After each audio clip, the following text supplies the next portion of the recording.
వీక్షకులందరికీ నమస్కారం.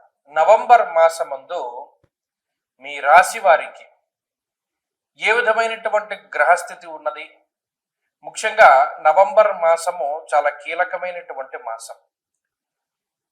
ఈ మాసమందు అనేక గ్రహాల తాలూకు స్థితిగతులు, ఉదాహరణకి అతిచారంలో ఉండేటువంటి గురువు తిరిగి వక్రగతిని ప్రారంభం చేయడం, చాలా కాలంగా వక్రగతిలో ఉన్నటువంటి శనేశ్వరుడు తన యొక్క వక్రగతిని పూర్తి చేసి మరలా రుజుమార్గంలో సంచరించడం, కుజుని యొక్క స్థితిగతులు, రవి యొక్క మార్పు, ఇలా అన్ని గ్రహాలు కూడా తమ యొక్క స్థానాలని కొంత ప్రభావితం చేస్తూ ఉన్నాయి. ఉదాహరణకి ఈ మాసంలో ఉండేటువంటి గ్రహస్థితిని గమనిస్తే 10వ తారీఖు దగ్గర నుండి బుధుని యొక్క వక్రగతి ప్రారంభమవుతుంది. అయితే ఈ మాసంలో బుధుడు వక్రించి ఉన్న రుజు మార్గంలో ఉన్న తులారాశిలోనే బుధుని యొక్క సంచారం ఉన్నది.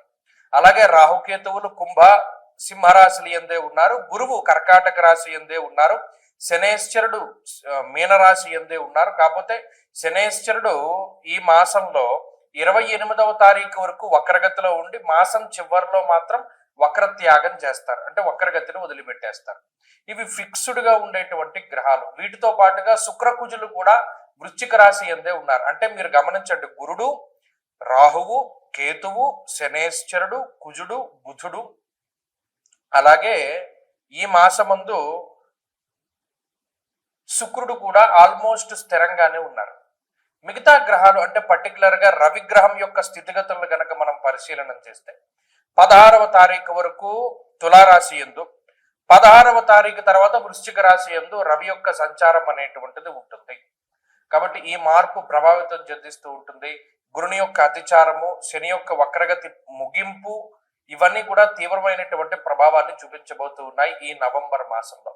కాబట్టి ఇటువంటి గ్రహ సంచారాన్ని అనుసరించి మీ రాశి వారికి ఏ విధమైనటువంటి ఫలితాలు కలగబోతూ ఉన్నాయి అనేటువంటి విషయాన్ని చాలా క్లుప్తంగా ఈ వీడియోలో మనం తెలుసుకునేటువంటి ప్రయత్నం చేద్దాం. కుంభరాశి వారికి నవంబర్ మాసంలో ఉండేటువంటి గ్రహస్థితిని గమనిస్తే దశమంలోకి ఎక్కువ గ్రహాలు చేరుతూ ఉన్నాయి. రవి గాని, కుజుడు గాని, శుక్రుడు గాని, బుధుడు గాని, చంద్రుడు గాని ఎక్కువ దశమంలోకి చేరుతూ ఉన్నాయి. నవంబర్ 16 వరకు రవి నవమ స్థానంలోకి ఉంటారు. 16 దాటాక దశమంలోకి వస్తారు, అప్పుడు రవి యోగించినట్టు. మిగతా గ్రహాలు ఇవి కూడా నవమ దశమ స్థానాల్లో అంత యోగించవు. ఏలినాటి శని ప్రభావం ఉన్నది, రాహు జన్మరాశి స్థిత ప్రభావం ఉన్నది, గురుబలం లేదు. అంటే నవంబర్ 16వ తారీఖు దాటిన తర్వాత గాని ఒక గ్రహం రవి ఆయన అనుకూలత ఉండదు.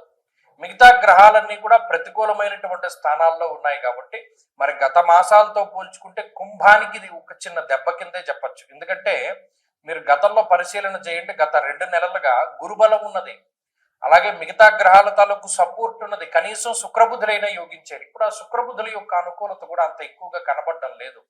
మరి ఆ రకమైనటువంటి వాతావరణంలో ఈ రాశి వారు ఈ మాసంలో చాలా జాగ్రత్తగానే ఉండాలి. మరీ ముఖ్యంగా ఉద్యోగ సంబంధమైనటువంటి వ్యవహారాలు, ఆర్థిక సంబంధమైనటువంటి వ్యవహారాలు, పలానా చోట నుండి మనకు డబ్బు వచ్చేది ఉంది అంటే వెంటనే దాన్ని తీసుకోవాలి. ఫోన్లో ఎక్కడికి పోతుంది తర్వాత తీసుకుందాం అంటే మళ్ళీ రాదు. అలాగే ఆదాయ మార్గాలు పెంచుకునేటువంటి ప్రయత్నం చేస్తూ ఉండాలి. ఒకదాని మీదే ఆధారపడకూడదు, అది ఎప్పుడు పోతుందో తెలియదు. 2-3 ఆదాయ వనరులు ఉంటూ ఉండాలి. అలాగే ఉద్యోగపరమైనటువంటి విషయాలు వచ్చినప్పుడు వాటిని వదిలిపెట్టకూడదు, ఉద్యోగాన్ని వదిలిపెట్టకూడదు. చేతిలో ఇంకో ఉద్యోగం లేనిదే ఉన్న ఉద్యోగాన్ని వదిలిపెడితే ఇక ఉద్యోగం దొరకదు. అలాగే ఏదైనా లిటిగేషన్ వ్యవహారాల జోలికి వెళ్ళకూడదు. ఏదైనా నిర్ణయం తీసుకోవాల్సి వచ్చినా నేను తర్వాత తీసుకుంటానని వదిలిపెట్టేయాలి తప్పితే మీ వ్యవహార శైలి ఇప్పుడున్నటువంటి గ్రహస్థితికి ఏమాత్రమో కూడా యాప్ట్గా ఉండదు. కాబట్టి ఈ విషయాన్ని దృష్టిలో పెట్టుకోండి. చాలా డెలికేట్ గా ఉంది. కత్తి మీద సామంటారే, ఒక కత్తి మీద నడుచుకుంటూ వెళ్ళడం, అది ఎప్పుడు తెగిపోతుందో తెలియదు, కానీ తెగిపోతుంది అనుకునే నడుచుకుంటూ వెళ్ళాలి. అందుకనే నిదానంగా వెళ్ళాలి తప్పితే పరిగెట్టకూడదు. ఇది ప్రధానంగా గుర్తుపెట్టుకోండి. తర్వాత కుంభరాశి వారికి అదృష్టం లేదు ఈ మాసంలో, ఈ విషయాన్ని కూడా దృష్టిలో పెట్టుకోవాలి. ఎప్పుడైతే అదృష్టం ఉండదో అదృష్టాన్ని నమ్ముకుని చేసేటువంటి ఏ పని కూడా అంత ముందుకు సాగదు. ఇది ప్రధానమైనటువంటి విషయం. తర్వాత ఈ కుంభరాశి వారికి జన్మరాహు యొక్క స్థితి, ఏలినాటి శని దోషము ఉన్నప్పుడు ఖర్చులు విపరీతంగా ఉంటాయి. ఇదివరకు వచ్చినటువంటి ఆదాయము ఇప్పుడు రాదు. కాబట్టి ఆ ఖర్చులను కూడా తగ్గించుకునే ప్రయత్నం చేయాలి. అంతేగాని ఇదివరకు వచ్చిన ఆదాయాన్ని దృష్టిలో పెట్టుకుని ఇప్పుడు ఖర్చు పెట్టుకుందామంటే అప్పుల పాలైపోతారు. ఈ విషయాన్ని కూడా దృష్టిలో పెట్టుకోవాలి. కుటుంబపరమైనటువంటి వ్యవహారాల పట్ల చాలా అప్రమత్తతతోటి ఉండాలి. మాట్లాడే మాటల దగ్గర నుండి చాలా జాగ్రత్తగా మాట్లాడటం, ఇవన్నీ కూడా చెప్పదగినటువంటి సూచన. కాబట్టి ఈ విషయాలను దృష్టిలో పెట్టుకోండి. ప్రతి రోజు వీలున్నంత వరకు శివారాధన చెయ్యండి, రుద్రకవచాన్ని పారాయణ చెయ్యండి. వీలున్నప్పుడు ప్రతిరోజు శివాలయ దర్శనం చేయండి. తత్ఫలితంగా ఈ రకమైనటువంటి గ్రహస్థితి నుండి బయటపడడానికి అవకాశం ఉంటుంది. ఈ ఆశ్వీజ కార్తీకాల్లో ముహూర్తాలు ఉంటాయి. ప్రత్యేకించి నవంబర్ నెలలో ఉండేటువంటి పెళ్లి ముహూర్తాలు అంటే నిజంగా కార్తీక మాసంలో ఉండేటువంటి పెళ్లి ముహూర్తాలు అత్యంత బలమైనటువంటి పెళ్లి ముహూర్తాలు. దాంట్లో ఏమాత్రం సందేహం లేదు. అయితే చాలా మంది నన్ను అంటే ఈ మధ్యకాలంలో నేను ఎక్కువ విన్నాను. ఎందుకంటే ఇప్పుడు ఈ ఆగస్టు నెలలో పెళ్లి కుదుర్చుకుని అక్టోబర్ నవంబర్లో పెళ్లి చేసుకుందామండి, మా వాళ్ళేమో విదేశాల్లో ఉన్నారు, అక్కడ నుండి టికెట్లు బుక్ చేసుకోవాలి.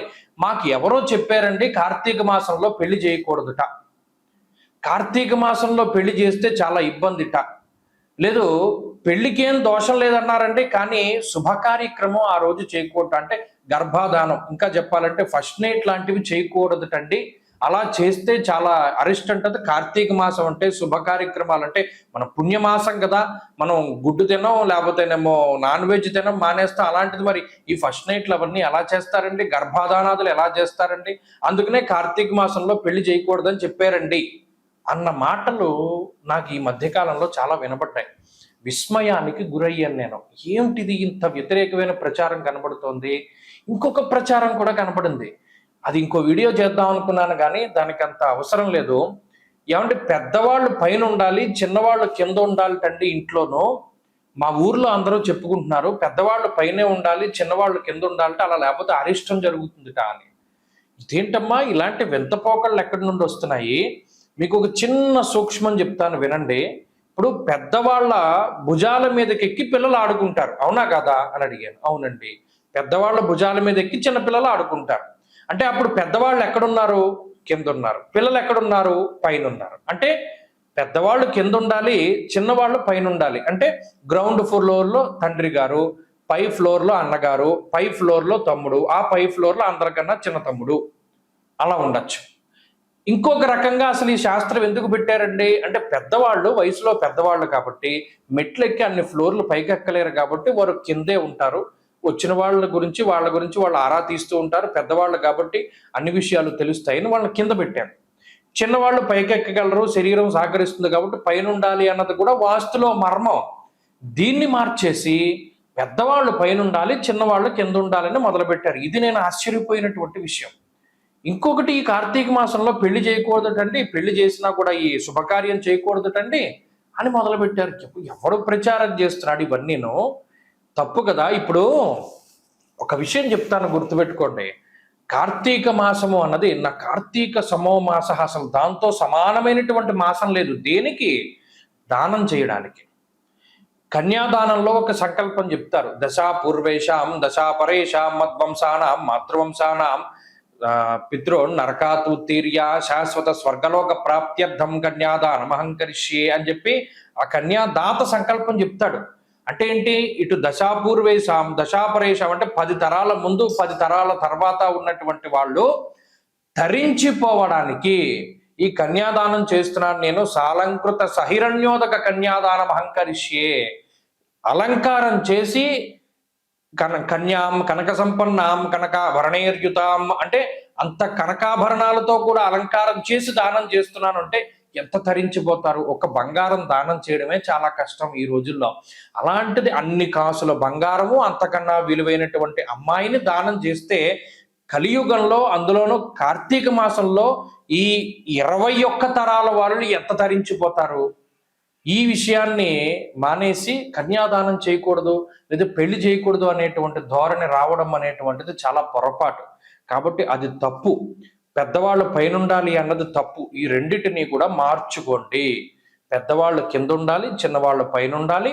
కన్యాదానం చేస్తే, కార్తీకంలో చేస్తే 21 తరాల వాళ్ళు తరించిపోతారు. కాబట్టి కార్తీక మాసంలో నిరభ్యంతరంగా వివాహాదులు చేసుకోవచ్చును. దానికి ధర్మపరమైనటువంటి కామానికి ఏ విధమైనటువంటి లోపము లేదు, ఏ విధమైనటువంటి దోషము ఉండదు. ఎందుకంటే సృష్టి కార్యం జరగాలి, అది ధర్మబద్ధంగా జరిగితే అసలు బ్రహ్మగారు ఉన్నదే అందుకు, సృష్టి చేయమనే మానవులను సృష్టించాడు. కాబట్టి చక్కగా వివాహాదులు అవి చేసుకోవచ్చును, ఏ విధమైనటువంటి లోపము లేదు. స్వస్తి.